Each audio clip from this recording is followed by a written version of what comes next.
बीसील India में आप सभी का स्वागत है और आज हम बात करेंगे व्यापारियों के व्यापार को प्रमोट करने के लिए ब्रांडिंग की बात। हमारे पास गोविंदर जी हैं, बीसील में आपका स्वागत है। और धन्यवाद सर, सर। सबसे पहला सवाल, आप तो लखनऊ में इतने सालों से लोगों के व्यापार को आगे बढ़ाने के लिए प्रमोट कर रहे हैं। व्यापार, अगर खासकर छोटे व्यापारियों की हम बात करें तो अपने व्यापार को प्रमोट करने के लिए कौन कौन से माध्यम हैं आपके पास जिससे अपने रोजी रोजगार को वो ब्रांडिंग या किस तरीके से हम प्रमोट कर सकते हैं?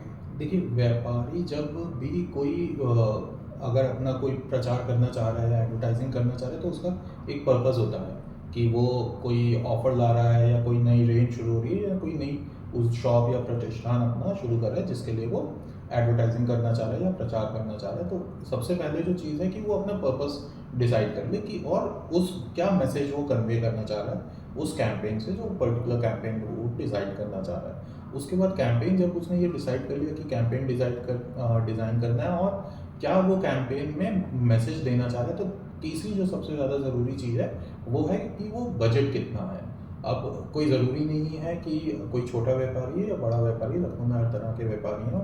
हम लोग के बीसीएल में भी हर प्रकार के और छोटे बड़े कई मंझे हुए खिलाड़ी भी हम लोग के बीसीएल परिवार में जुड़े हुए हैं। तो मैं ये कहूँगा कि 10,000 का भी बजट हो सकता है, उसमें भी हम लोग प्रॉपरली प्लान करके एग्जीक्यूट कर सकते हैं और वो स्काई इज़ द लिमिट, कोई अंत नहीं है उसका। आप जो भी करना चाहें, जितना भी प्रचार में आप खर्च करना चाहें। अब अगर हम सबसे पहले छोटे व्यापारी की बात करते हैं कि बड़ों के लिए बहुत आसान है उसको बजट, उनके पास बहुत सारे ऑप्शंस बहुत होते हैं, साधन है बजट की और लिमिटेशन नहीं हो, तो हाँ, उनकी डिमांड होती है कि मुझे ये हाँ, प्रमुख चौराहा हाँ, होने चाहिए हाँ, और हाँ, ब्रांडिंग करनी है। लेकिन सब खासकर जो अपना व्यापार शुरुआत करते हैं उनके लिए हम क्या बेहतर कर सकते हैं? जो शुरुआत भी कर रहे हैं और छोटे से शुरुआत कर रहे हैं, जो अभी हम लोग कहेंगे कि उन्होंने एक सपना देखा है, मैं उनकी बात करना चाहूँगा। बिकॉज मैंने भी कभी एक सपना देखा था और उसको शुरुआत किया। तो हम लोग के पास, हम कहते हैं हमारे पास 10,000 रुपये का बजट है।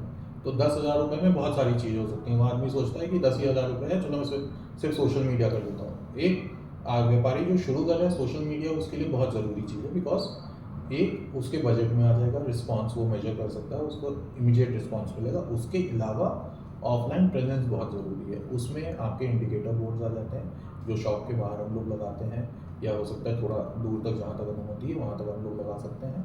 उसके बाद आप क्या कहते हैं, वॉल रैप्स कर सकते हो, जो कई बार हम लोग ने देखा है लोगों के घर पे फ्लैक्स लगा होता है, तो वो हम लोग कर सकते हैं। उसके बाद फिर अगर हम लोग बात करें, ये तो बात हो गई कि हम लोग रोड पे जब चल रहा है आदमी, उसकी विजिबिलिटी की बात हो गई। अगर हम लोग बात करें छोटे व्यापारी को, हम लोग आदमी के मोबाइल तक पहुंच जाएं, तो व्हाट्सएप मार्केटिंग एक नया मीडियम ऑफ एडवर्टाइजिंग है जो आदमी कर सकता है। उसमें भी बहुत स्पेसिफिक आप जा सकते हो। आपने अपना टारगेट सेगमेंट समझ लिया कि मेरे जो टारगेट है, जो बंदा मेरी शॉप पे आके या मेरा प्रोडक्ट जो कंज्यूम कर रहा है, उसकी इनकम ये है, वो इस गाड़ी से चल रहा है, 2 व्हीलर से चल रहा है, 4 व्हीलर से चल रहा है। उस हिसाब से हम लोग जो क्लाइंटेज है उसकी स्क्रीनिंग करके हम लोग व्हाट्सएप पे भी उसके एड्स हम लोग रन कर सकते हैं। हम लोग उसको मैसेजेस पुश कर सकते हैं पूरे व्हाट्सएप पे। तो ये छोटे छोटे मीडियम्स हैं जिससे हम लोग अपना पूरा बजट। अच्छा, ये चीज़ आपने भी देखा होगा, अक्सर आप लखनऊ में देखते होंगे तो नगर निगम की गाड़ियां हैं, बेजला होर्डिंग निकालते जा रहे हैं। कुछ ऐसे व्यापारी हैं, कंपटीशन का मार्केट है, तो कई बार आपने मान लीजिए रजिस्टर्ड से उन्होंने कोटेशन लिया, उनको किसी और ने प्रलोभन दिया कि नहीं भाई आपको कम रेंट में हम ये होर्डिंग दे देंगे, ये ब्रांडिंग दे देंगे। यूनिपोल के साथ साथ जो बिजली के पोल्स होते हैं उस पर भी हम आपको या कटआउट लगा के दे देते हैं।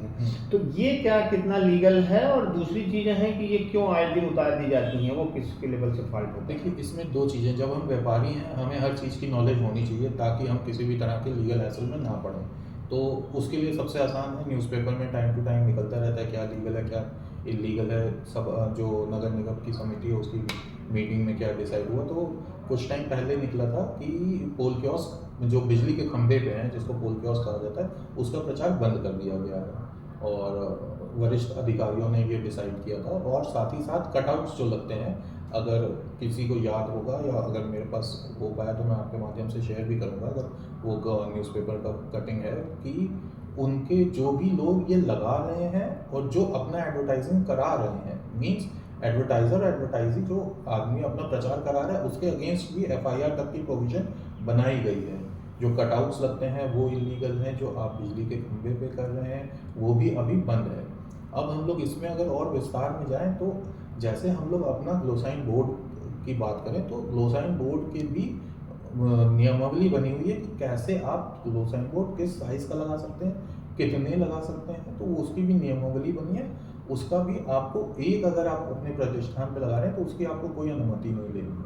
उसके ऊपर आपको अनुमति लेनी होती है, उसका बाकायदा जो लाइसेंस नंबर आपको मिलता है वो आपको डिस्प्ले भी करना होता है। जैसे हम लोग जीएसटी नंबर डिस्प्ले करते हैं वैसे ही हम लोग को लाइसेंस नंबर भी डिस्प्ले करना होता है। ये बहुत महत्वपूर्ण जानकारी दी। अगर व्यापारी हैं तो इस बात को जरूर ध्यान दीजिए, किसी भी लीगलिटी चीज़ों में, ऐसी चीज़ों में नहीं फंसने के कोई, क्योंकि कोई भी व्यापारी इस तरह की चीज़ों में फंसना नहीं चाहता है, सिर्फ और सिर्फ अवेयरनेस की कमी कह सकते हैं। जी। तो इस बात का विशेष ध्यान देने की जरूरत है कि कभी भी हम बोर्ड लगवाते हैं, कभी भी होर्डिंग करें, कभी ब्रांडिंग करें तो रजिस्टर्ड एजेंसी से ही करें, जी। क्योंकि इससे जो है किसी लीगल पॉइंट जो होता है वो उनकी नॉलेज होती है और उसको वो फॉलो करने का काम करते हैं।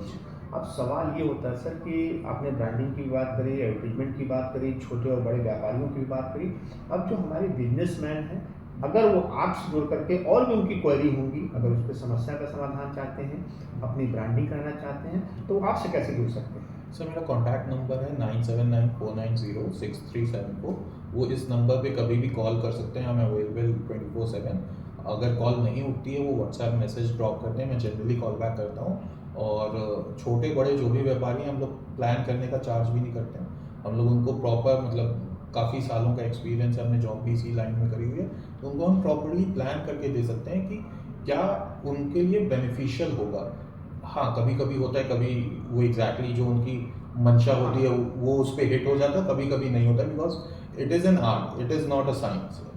ब्रांडिंग कभी-कभी आप ये कह सकते हो कि वही बंदा प्लान करके दे, वही चल जाए, हो सकता है ना भी चले। So it's an art.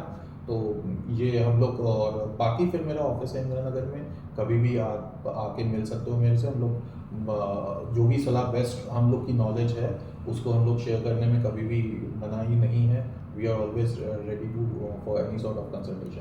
बहुत बहुत धन्यवाद सर, काफ़ी विस्तार से आपने जानकारी दी। निश्चित तौर पे जो आपने अवेयरनेस की बात कही है, जो आपकी जो सुझाव रहे हैं, हमारे जो व्यापारी साथी हैं उससे लाभान्वित होंगे। बहुत बहुत धन्यवाद। विषय मिलेंगे।